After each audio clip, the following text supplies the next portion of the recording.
Hello and welcome to or welcome back to my channel. If you're new here, thank you so much for stopping by. And as always, if you are a recurring viewer or a subscriber, thank you so much for your continued support of my channel. I really appreciate you all being here today. I have a weekend reading update for you. I had a pretty good reading week last week. I finished 2 books and I have started into a 3rd book to sort of close out the week this morning. So I thought I would start just with going over the 2 books that I read last week. So getting right into it, the first was Leviathan, The History of Whaling in America by Eric J. Dolin. And I read this because I finished reading Moby Dick 2 weeks ago now, I believe it was, and I really wanted a deeper historical context for the whaling industry in the US.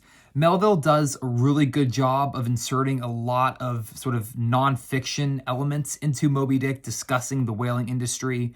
And those are some of my favorite parts of the novel. And I wanted more of that. I just wanted to have a little bit of a deeper, a deeper look at the industry of American whaling. And I had this book on my shelves already. I bought it about 2 years ago, I think.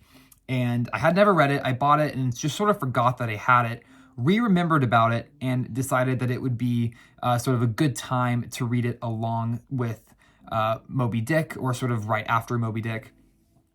This is a sort of a condensed look at whaling because it does go all the way from about the 1620s up through the decline of the whaling industry in the 1920s, due to the rise of companies like Standard Oil and just sort of cheaper ways of procuring oil. So whale oil, because it's quite difficult to get, obviously, was sort of driven out of the market and the industry died away.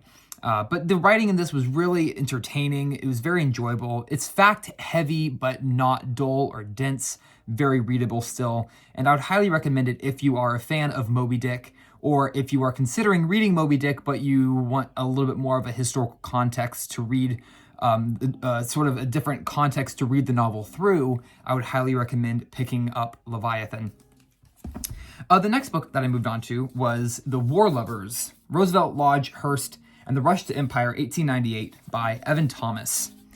This was a really interesting sort of examination at the American imperialist, sort of the American expansionism era. I don't know if that was even a word, but basically the late 20th century, when America was really sort of asserting itself across the globe. This focuses sort of on 3 key figures of the time period, that being Theodore Roosevelt, Henry Cabot Lodge, and William Randolph Hearst.